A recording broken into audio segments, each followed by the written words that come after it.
Rastoke su prigradsko naselje grada Slunja. Nastale su igrom prirode na utoku rijeke Slunčice u rijeku Koranu, te su zapravo prvi uvod u Plitvička jezera.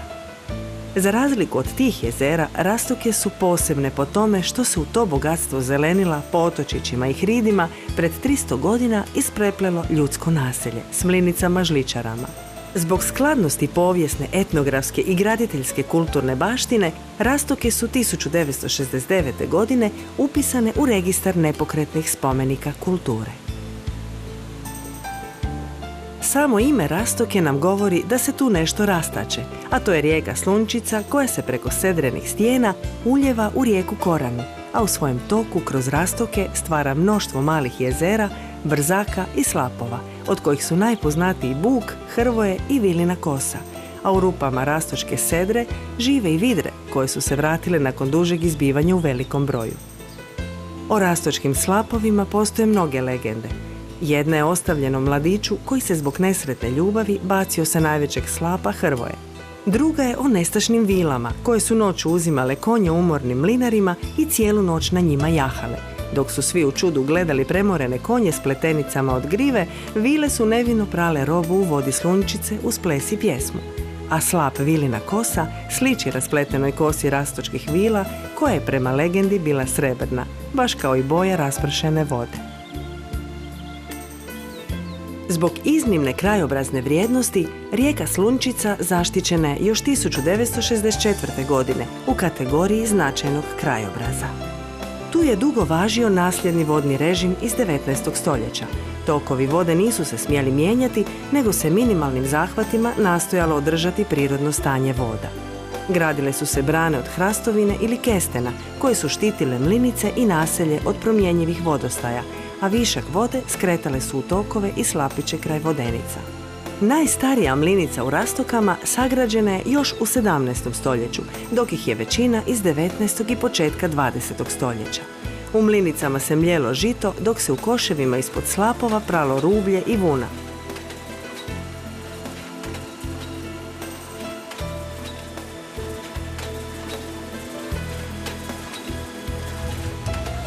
U Rastokama se od davnina grade mlinice koje nazivamo žličare, a tipične su za gorsko-brdske krajeve zelenog krša. U Rastokama su postojale dvije vrste mlinica. Crni mlin za meljavu kukuruza, zobi, raži i slično, te bijeli mlin za meljavu pšenice. Sedra je šupljikavi kamen vapnenac koji se stvara na podnožju slapova rijeka. 1914. godine došlo je do odrona golemih blokova sedre sa slapova Slunčice. Odron je utjecao na izgled slapova Hrvoje i Vilina kosa. Slapove je stoljećima podlokavala rijeka Korana za visokog vodostaja, a odronjavanju je pripomoglo i djelovanje leda u stijenama.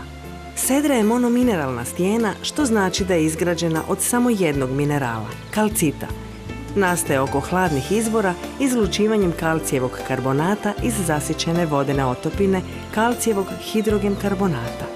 To se događa na mjestima gdje vodeni tok gubi kinetičku energiju zbog neke prepreke, na primjer vodenog bilja ili zbog smanjenja nagiba. Šupljikava tekstura javlja se zbog toga što se kalcit taloži oko biljaka, a nakon njihovog izumiranja ostaje šupljina. U podnožju Rastoka nalazi se i špilja, kao još jedna prirodna atrakcija.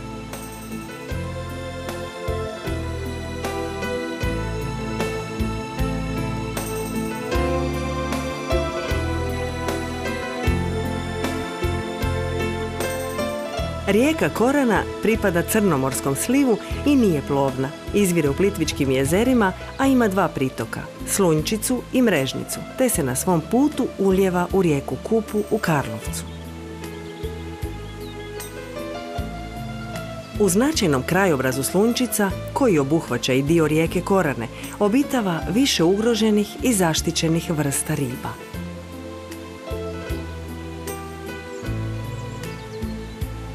Rastoke se ističu kao naselje starih i arhitektonski karakterističnih mlinova koji zajedno sa slapištima predstavljaju neprocjenjivi dragulj, jedinstvenu prirodu i kulturno-povijesnu cjelinu, velike krajobrazne vrijednosti, jedinstvene u Hrvatskoj i u Europi, te ponos hrvatske prirodne i kulturne baštine. Milan Neralić, rođen u Slunju 1875. je prvi hrvatski olimpijac i prvi Hrvat osvajač medalje na olimpijskim igrama. Na olimpijadi u Parizu 1900. godine osvojio je broncu u mačevanju sablji. Bio je najbolji mačevalac u Austro-Ugarskoj i prvi u povijesti koji je primijenio leteći ispad, munjeviti ubod protivnika iz visokog skoka.